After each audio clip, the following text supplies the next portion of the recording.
Yep. Well, let's see who's going to be representing their countries. Of course, fantastic players from both sides.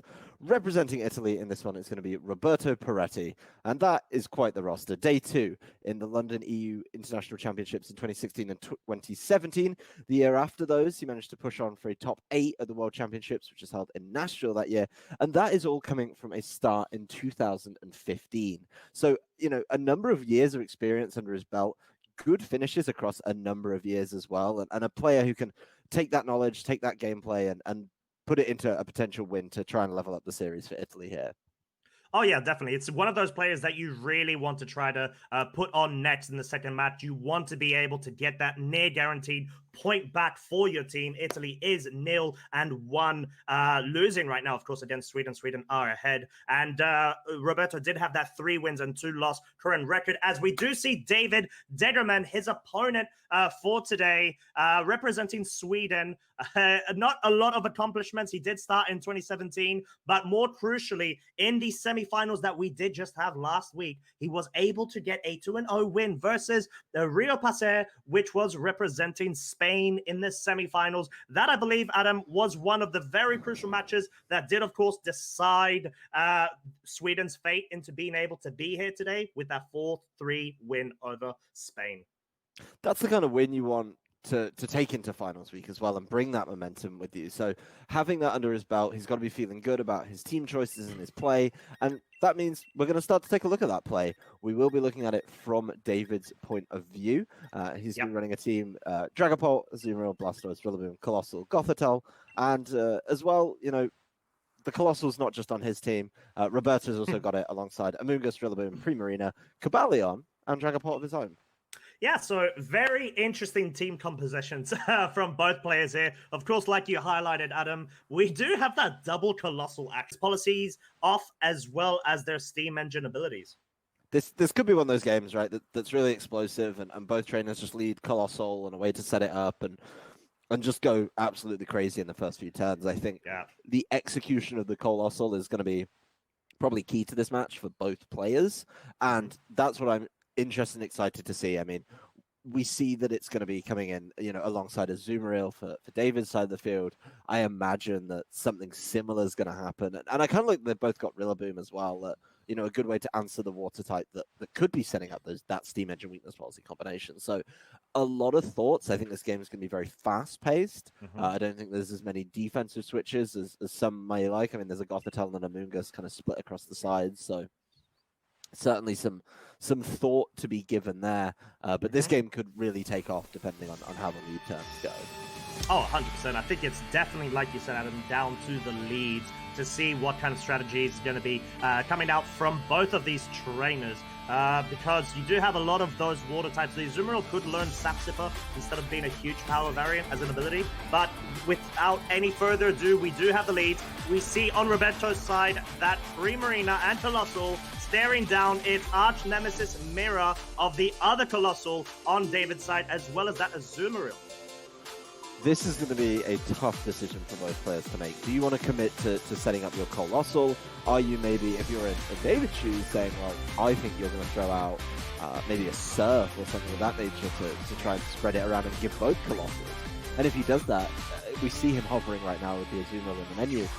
Can he do something around that and maybe try and get an advantage while his opponent gives him all that he wants? So certainly some interesting ways to play this one. Maybe just playing it safe with his Colossal for now. Maybe trying to wait out and see exactly what Roberto's side does. It looks like Roberto is going to be off to a flying start, trying to get his advantage nice and early on. Yeah, definitely. And we do see that G-Max Colossal coming up from Roberto's side. Of course, this could mean potential speed ties based on how both of these Colossals are trained, of course. So it could either be a double Aqua Jet coming up from both of these Pokemon, but not actually. David's not even going to go for the Gigantamax or Dynamax on the Colossal, but instead goes for a Protect, as the Primarina does go for that strategy. It goes for that Aqua Jet into its partner Pokemon. That G-Max Colossal does go ahead and activate the Steam Engine ability, making Colossal immensely fast, immensely quick, as well as proc the weakness policy, so it could be hitting even stronger right now. G-Max Bulk Lift does come out, does actually go into the the Colossal on David's side, deals huge amounts of damage, even through that Protect, which is amazing damage output coming out from Roberto's side, which of course in turn does proc David's Colossal's weakness policy as well, even behind a Protect, but we actually see a Perish Song coming out from that Azumarill, Adam. Not what you usually see from an Azumarill. Not always in the first turn either. I think if there's going to be something like the Perish Song, it comes out a little bit later when the board state's held differently. So curious to see David commit to that so early on. Obviously the play from Roberto's side is a lot more aggressive. He's got his Aqua Jet in play, like Aqua Jet, Steam Engine, weakness policy, make sure Colossal a monster. And interestingly enough, you know, we didn't see that from David's side. He tried to find another way around it. He didn't want to kind of play the mirror. If he goes to the Gigantamax now, which appears he is, he's kind of be a little bit behind the pace. I mean, his health is significantly lower. He doesn't have Steam Engine in play yet, which is something he has to set up right now. And being at that lower health is certainly difficult to maneuver around. That said, I mean, this could just be a trade-off to try and buy some time before bringing in like a Gothitelle and getting that Perish Song to be very successful. So curious to see him go for it, a little bit behind the pace. But no Protect available this turn. The opposing Colossal, in this case Roberto's moving first, could be pretty awful for him. Ooh, and it goes ahead and picks up that KO. Maybe thanks to a critical hit, maybe not. But that Azumarill is definitely off the field, as Colossal on David's side will be moving straight after for that G-Max Volcalith. Goes into the opposing Colossal, doesn't pick up a KO, looks like it just about did, allowing itself to not only take down that Colossal, but to leave itself open to a Primarina to be able to go ahead and pick up a KO potentially onto it right now, as we will be seeing it go ahead, go for that Hyper Voice, going to transformed into the water type thanks to that liquid voice ability on the Primarina, will be more than enough to pick up that KO onto the Colossal. So both Colossals are down, both Dynamaxes are used up, and David is looking up against a 3-2 disadvantage against Roberto right now. This is an interesting one. I mentioned at the top of the game that this game could really take off, and in turn 2 we see 3 knockouts. That's an absolutely huge kind of amount of Pokemon to lose in one turn. Very well played actually by Roberto to take 2 knockouts in that turn rather than the 1.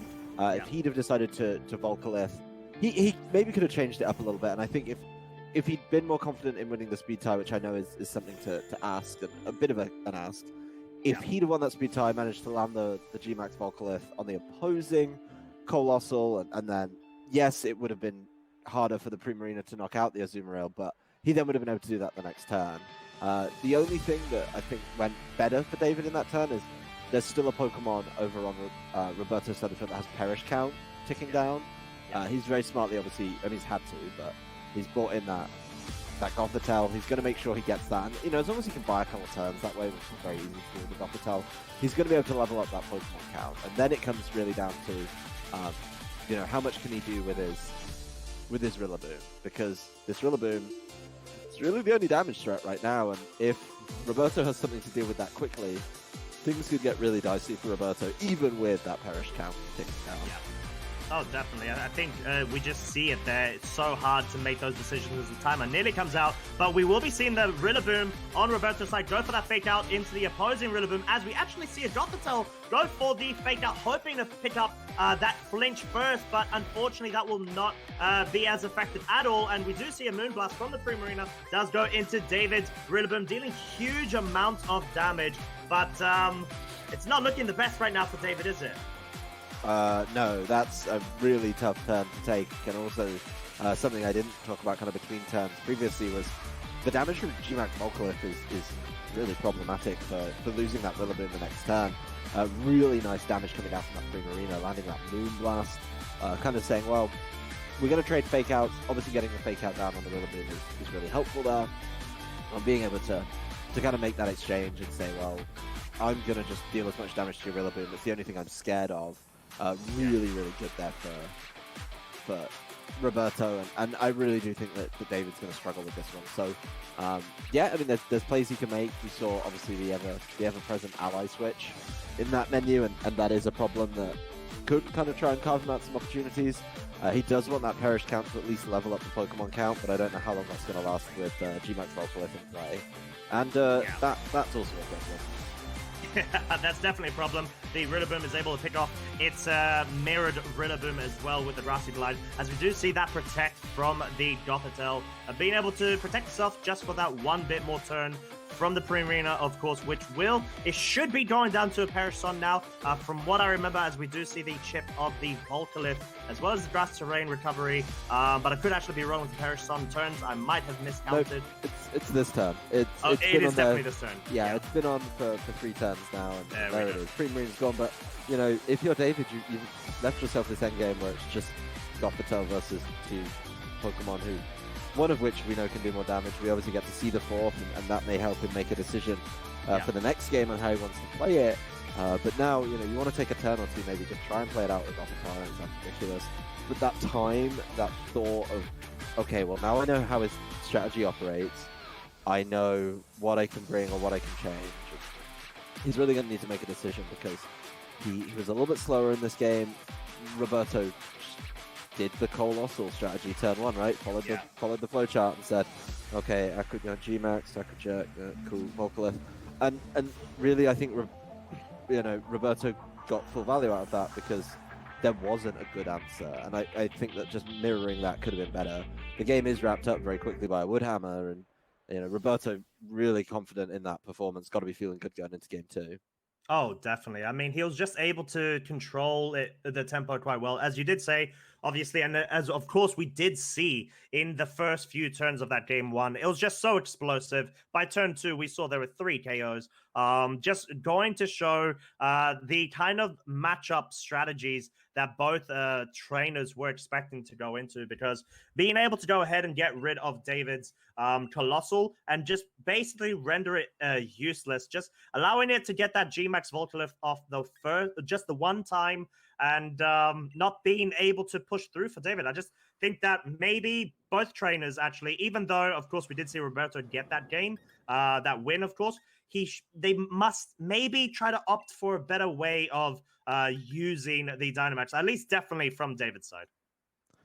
Most certainly, and David was behind the pace, and you can't get behind the pace when you play with this Colossal team, and kind of watching that execution from Roberto is more what we've come to expect and understand that, hey, if you have the Colossal setup, you just do it. So that's something that I think is interesting. Now we're looking at, obviously, David's team selection here, that he's immediately changed up that lead. He does have both his water types there, and now this is the tough decision, right? You've got a Zoomer or Gothitelle. Do you want to play for a Perish Song endgame, or do you just want to play for a Colossal endgame? And I like Blastoise Rillaboom. Obviously, the Grassy Seed is revealed to us on the Blastoise, and that's going to help him out a lot, especially, you know, with how much damage and what a threat Roberto's Rillaboom was. So it'll be curious to see if this adaptation works. I still think he could end up a little bit behind the pace if the Volcalith's just able to, the Gmax Volcalith is able to come through from the Colossal and just cause mayhem as it did in that previous game. Yeah, and we did see the Colossal on Roberto's side. At least it looked like it was faster than David's side, even though it could potentially be a speed tie, of course, but we still obviously need to see more feedback with regards to that. But we do see Roberto going for that same lead in the Primarina and Colossal, whilst David does change up, like you said, Adam. He does go for that Blastoise with the Rillaboom, and the Grassy Seed proc from the Blastoids is able to go ahead and raise its defense by 1 stage, whilst of course we've got the Rillaboom having Grass Terrain on the field. This looks like it could deal huge amounts of damage right now. This is a much better lead from David in this turn, right? He's able to apply pressure to the Colossal with the Blastoise, and he's able to apply pressure to the Primarina with the Rillaboom. So this pairing just works so much better than his efforts last turn. And we see, obviously, David mulling over the Dynamax, which you Dynamax there, you don't have it available for your Colossal late game, which changes things up a little bit. So I do agree with him, though, that you just have to be more offensive, and that Perish Song was just a little too slow. You have an answer here where you could just get a double knockout turn 1, and I don't see why he shouldn't go for it, especially with that Grassy Seed being able to protect him a little bit as well. Yeah. I mean, it's just, oh wow, we actually see the Gmax Blastoise coming out from David's side. Something that you don't usually see, of course. I think we have seen this Pokemon itself in David's side in previous matches as well. Whilst we see the Primarina this time round opting for that Protect, does not want to get hit by the Grassy Glide, of course. Whilst actually a double Protect, the Colossal goes for it as well. Just wants to maybe stop any potential fake outs coming up from David's side, as we do see the Grassy Glide does go into the Primarina, but the G-Max Cannonade does come out. Look at that glorious animation. It goes into the Colossal, but actually, of course, is met with that Protect, which, interestingly enough, does actually proc the Colossal Steam Engine, but not only that, it's weakness policy, so it's kind of got what it wanted without actually wasting a turn of Dynamax. It's a curious one, right? You got what you wanted, but you took a whole lot of damage, and you are, of course, caught up in the vortex of water, so you are going to be losing a lot of health. You're getting a little bit back from that, that recovery.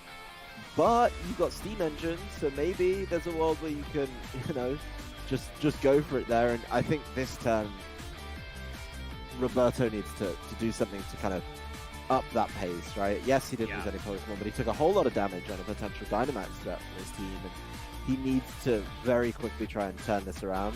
Having all of his boosts set up for him is very good. It is at the cost of a lot of health, but he has to be confident that he can just knock out this Blastoise. And honestly, I don't know if I'd feel that confident doing that after the Grassy Seed boost.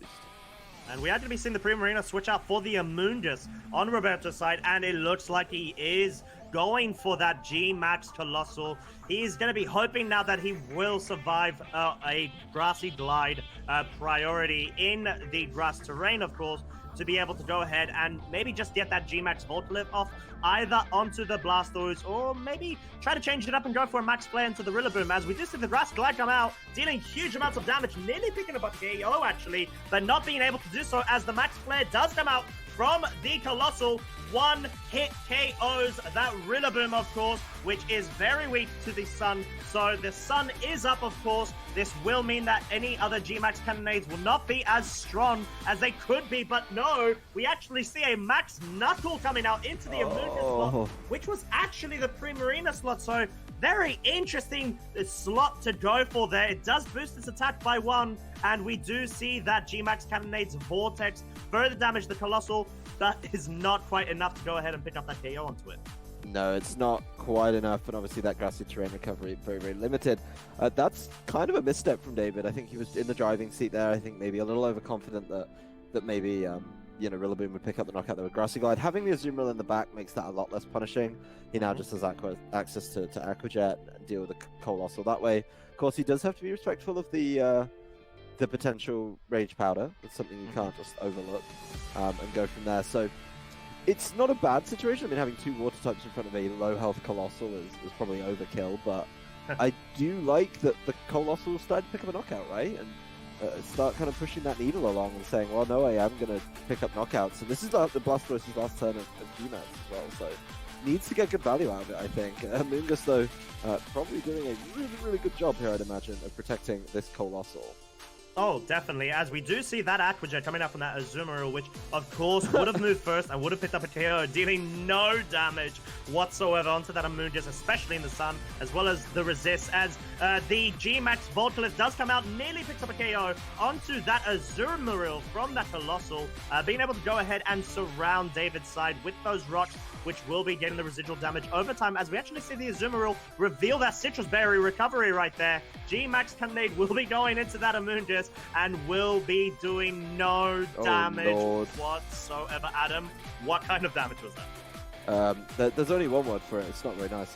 It was pathetic damage. And having 2 water types to deal with a Colossal is great, but Roberto was so wisely able to get his Amoonguss in, get a Rage Powder off, and also, most importantly, that Rage Powder allowed him and the G-Max Voltolith. I know it's not a knockout, which is probably a little disappointing for him, but that residual damage every turn is really going to help him out, especially with something like the Hyper Voice coming in from the Primarina, right? The Primarina's in a great position right now.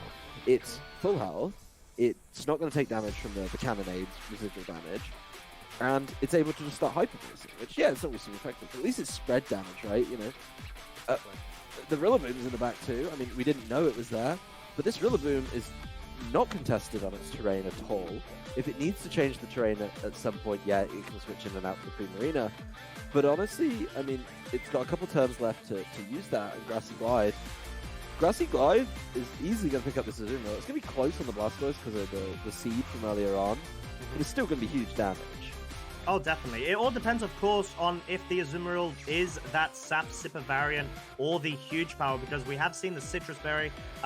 We've seen the Parasan, so it might point more towards a defensive or at least supportive Azumarill, so that'll be interesting to see, definitely. But the Blastoise, like you said, it might actually be able to survive a Grassy Glide, but no, we're going to see the Wood Hammer come out, and it does survive that. That is a very, very important survival there. As you see, actually, the Blastoise go for that Yawn into the Amoonguss, going to show that this is a very important survival as the Sin actually comes out and lands from these Azumarill straight into the Rillaboom. So David, very tired of this situation, wanting to put Roberto's Pokemon to sleep, as we see the Sludge Bomb is going to be able to more than pick up the KO onto that Azumarill.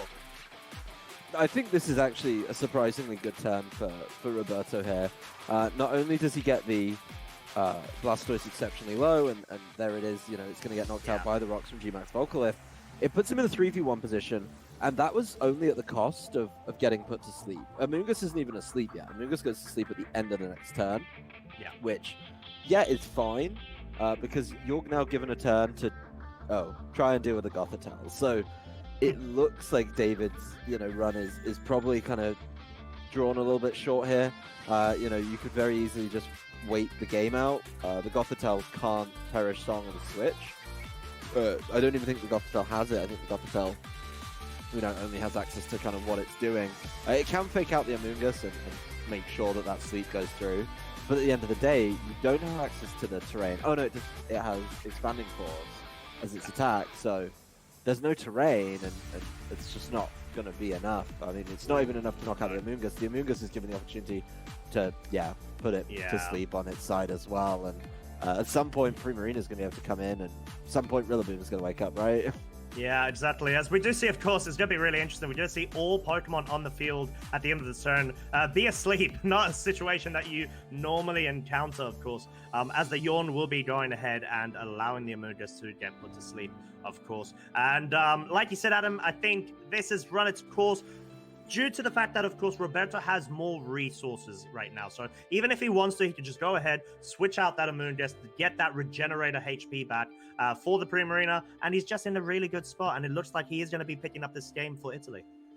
There's just not enough that the Gothitelle can do. It honestly, a very lovely time to wake up there for Roberto, only a couple turns there until the Rillaboom's able to deal damage back and wrap this game up for us. So it's really not the end game position you want to see. I think there was some interesting choices from both players in the way they adapted. I think David just kind of didn't press the go button enough when it was required. I mean, he had the go button in game number 1 with the Gigalith, not the Gigalith, the Colossal. Sorry, I was playing earlier. I got caught by Gigalith and then Volcaliths. But he's had those options to just go for it, and he didn't take them, and that kind of put him behind the pace. Obviously, Roberto knew his way around the team, knew how to execute that team very, very well, and it was even though it was a short, I think it was an explosive and very well played set by both players.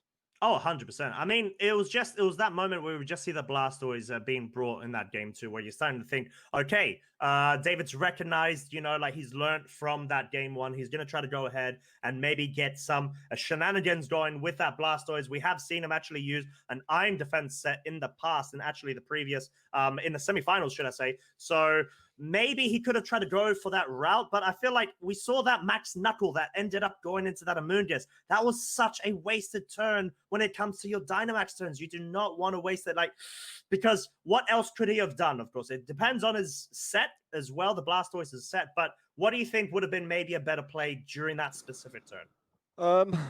Just making sure you deal with the Colossal.